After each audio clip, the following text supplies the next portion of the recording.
Our topic is about investigation and upgrade of existing foundation, concrete foundation. Magbibigay tayo ng example, yung structural steel, and then meron tayong concrete pedestal. So, ang scenario rito, yung structure is exposed to weather. Nabili kunyari nung may-ari yung property, meron ng existing steel structure. Kaya lang ang problema, hindi nalagyan ng bubong.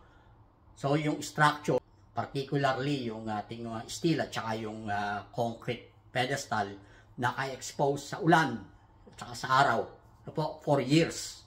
So maraming maaaring mangyari, masisira yung structure natin kasi dapat merong enclosure. So ito yung topic natin, no? Sabi natin, investigation and upgrade of existing foundation. Meron akong dalawang main item. Doon sa mga engineers, kunyari ikaw, nabigyan ka ng task na mag-investigate o gumawa ng analysis para doon sa existing structure. Gusto mong mag-upgrade. Ganito yung procedures. Basic yung ibibigay ko. Maaaring out of this, maging it's a good start para magkaroon ka ng idea kung paano dagdagan. Ano po? Pero ito yung basic procedures. So, gathering of information, palagi naman ganyan. Number one is present condition. Puntahan mo yung site, silipin mo, sigurado meron ka makikita. Mag-inspection ka, check mo lahat yung existing pedestals. Kung ang concern mo lang yung concrete pedestal, hindi mo na kailangan tingnan yung bakal. But kung lahat kailangan mo tingnan, silipin mo na rin lahat. Kuha ka ng pictures. Number two is previous calculation. If it's still available, i-check mo doon sa nabilahan nung may-ari. Baka available pa yung tinatawag nating structural calculation. Kailangan mo yan.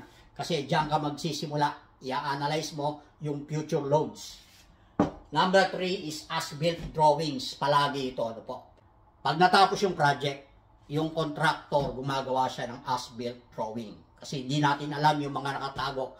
Particularly yung mga rebars. Hindi na natin alam kung ano yung nangyari. Ano inilagay nila doon sa loob ng concrete. Kaya kailangan natin yung tatlong items na yan. Number two, procedures. Ito yung procedures na gagawin natin. So, pag gagawa ka ng report, number one is proposed loads including future load. Yung structure na nabili, na existing, meron kang gustong idagdag, kailangan mo malaman. Tanungin mo yung may-ari, ano ba ang gusto niyong idagdag? Or ito ba yung structure na nasimula nila, ipagpapatuloy lang natin. Lalagyan lang natin ng bubong or yung mga enclosures. But pag sinabi niya, hindi, may gusto kong ilagay dyan, idagdag. So, kailangan nating malaman yun. Yun yung sinasabi natin na proposed loads, including future load. Number two is establish design parameters. Ito, importante. Kailangan makuha natin ano yung mga parameters na kailangan natin establish para mag-work yung analysis natin. Meron tayo dyan yung strength ng concrete, strength ng rebars, ano pa, yung soil condition, yung mga parameters niyan, basic yan. Pati yung scientific calculation, yung ginagamit natin sa design, yung mga compressive strength, bending strength, kailangan niya, naka-establish lahat yan. Kasi dito sa video natin, hindi tayo magpapakita ng calculation. More on theory, papakita natin para doon sa mga nag-i-investigate. And at the end, papakita natin sa inyo yung drawing para magkaroon kayo ng idea, itsura, paano natin i-upgrade yung existing foundation. Number three is identify load increase from previous calculation as mentioned above. Ito nga yung sinasabi ko. As part of your report, sabi natin kanina, kung gagawa ka ng investigation report, yung Roman number 3, sabi ko rito ay result of investigation. Kunyari ikaw yung nag-i-investigate. Ganito mo siya i-present. Parang magbibigay ka ng technical history nung nakita mo. So, sasabihin mo, ito example daw, no? It reveals that present foundation is way less, way less than the original design strength. By visual inspection and performing laboratory tests as follows.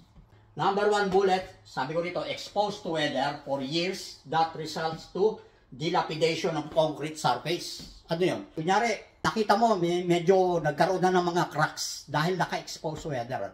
Lumalambot na yung concrete, nagkakaroon na siya ng nag-chip off na yung surface ng concrete. Nagkakaroon, aside do sa mga cracks, may mga nakita ka, nagkaroon na ng parang mga lumot, nabubulok yung concrete, lumalambot siya. Significant signs of rebar corrosions. May mga nakikita ka na parang corrosion leaks doon sa surface. May mga lumalabas na parang kalawang. Ibig sabihin yung loob, yung mga bakal sa loob na lulusaw na. So, kailangan natin i-consider yon sa pag-assess ng existing integrity ng structure. Importante ito, no? Specimen shows that the existing concrete no longer meet required strength. Merong dalawang klase ng pagkuha ng integrity ng concrete structure. Non-destructive test, yung isa naman is destructive test. Yung non-destructive test, ito yung procedures na hindi natin kukuhanan ng sample, yung specimen, yung existing. Kasi ayaw natin ma-harm o ma-disturb yung existing condition. Meron procedures dyan. Yung destructive test, magko-coring tayo, kukuha tayo ng sample, dadali natin sa laboratory para makuha natin yung present condition or yung compressive strength ng concrete. Kaya may sinabi tayo rito na yung specimen, kukuha tayo ng sample by coring. Yung number 2, sabi natin dito, there are future loads that needs to be added. Yung binanggit natin kanina, ang gusto ng owner, yung nakabili, meron siyang gagawin, o may lalagay siyang bagong loadings, maglalagay siya ng mga equipment. Kunyari yung steel structure, gusto niyang gawing parang manufacturing. So sa manufacturing, kumisa kailangan natin dyan yung overhead crane. Yung overhead crane, meron tayong railing dun sa side. So additional loadings yun. Kailangan natin malaman yung loadings, ano yung weight ng equipment na isasabit natin para i-consider natin, i-add natin dun sa loadings natin for calculation. Ito yung example. Meron tayong 3-hinge arc, no, made of steel. Then may mga purlins. Ang problema, walang bubong, yung binanggit ko. Ang sabi ko rito, structure exposed to weather, kaya masyado siyang nasira, no? Humina na yung resistance ng existing structure natin. Hindi lang yung bakal, maaaring kinalawang na, pati yung concrete, number 1. So, ang gagawin natin, dito sa drawing, no, in-isolate ko siya, makikita natin dito sa baba. Ito yung findings natin. Sabi ko, cracks and peel-off surface. Nagkakaroon na siya ng mga cracks sa paligid. So, yung portion ng surface ng concrete na pipeel off dahil lumambot na, hindi na siya kasing tibay nung sinasabi natin na 3,000 PSI. Kunyari, 3,000 PSI inside. Hindi na ganun. Yung may mga lumot na, so humina na yung concrete. And meron na rin nakita tayo mga stain ng corrosion. May mga bakal siguro na tulad sa loob. So sabihin natin, hindi na applicable. Yung hindi na pwedeng gamitin ito for future structure. Yung hindi na niya kayang dalhin ito. Maaaring sabihin natin 20 or 30% less. So less efficient compared sa original design. So paano natin i-upgrade yung pedestal o yung foundation system? Makikita natin dito, lalagyan ko ng additional structure, yung pinaka-practical na pwede natin gawin. Hindi natin tatanggalin yung existing footing.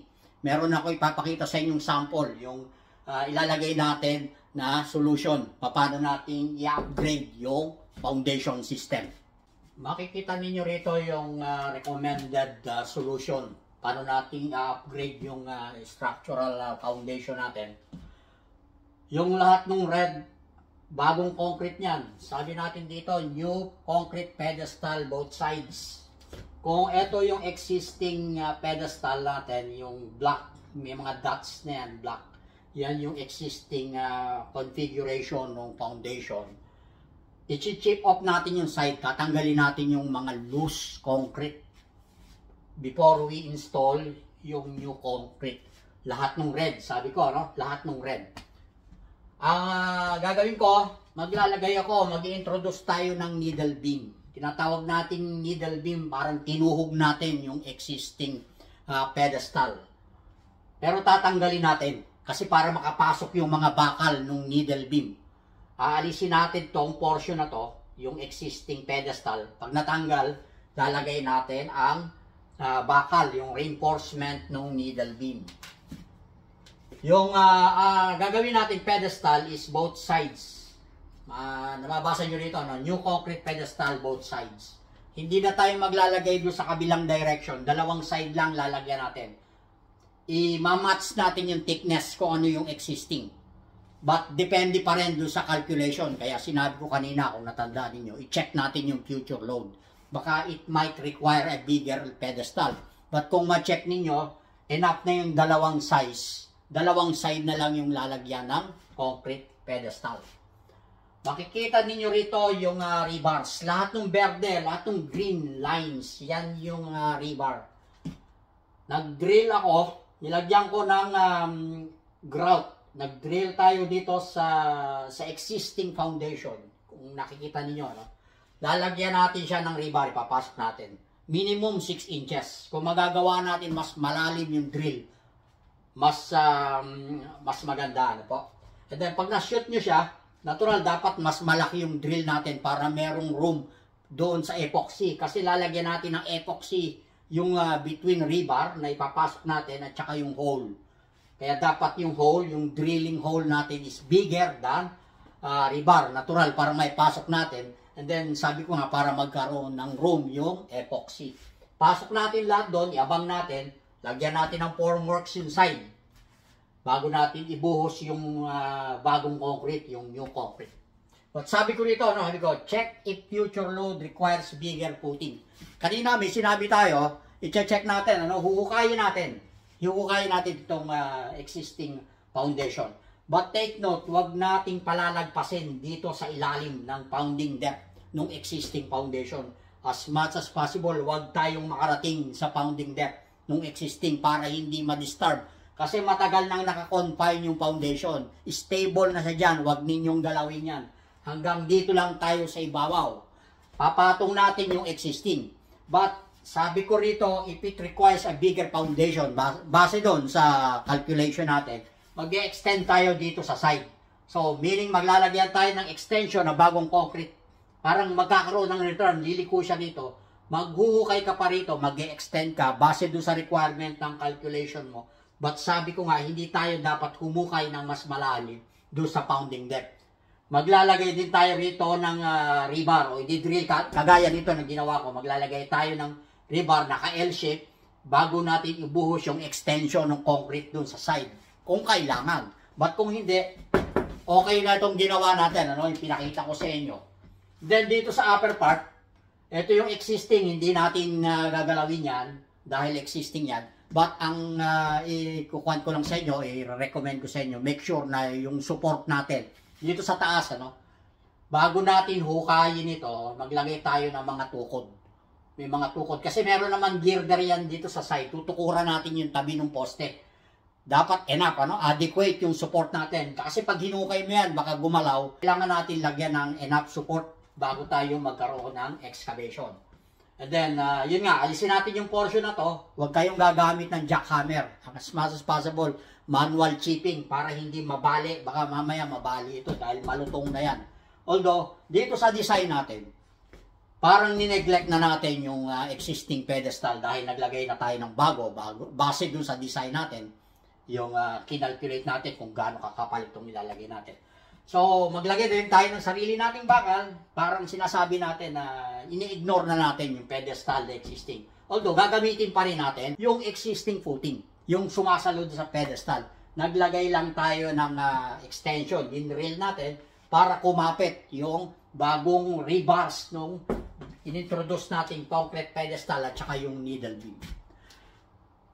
Sana nagustuhan niyo yung topic natin. Meron po nagtanong sa akin dito, kaya nagkaroon tayo ng pagkakataon i-explain ito. Matagal ko nang gustong gawin ito. And then, meron nagtanong sa atin, sasagutin ko sana ng ganitong procedures. But inisip ko na i-video na natin para maraming makinabang. Kasi maraming ganitong senaryo nangyayari. No? Yung existing, gusto nating i-upgrade. Kahit sa mga residential, pwede ninyong gawin yan. Kung nakita niyo kung paano nating inatake o ginawa yung solution, ito, effective po ito. Maraming beses ko na rin itong nagawa sa mga existing structure. Like and share na lang kung nagustuhan niyo yung topic at kita tayo ulit susunod. God bless.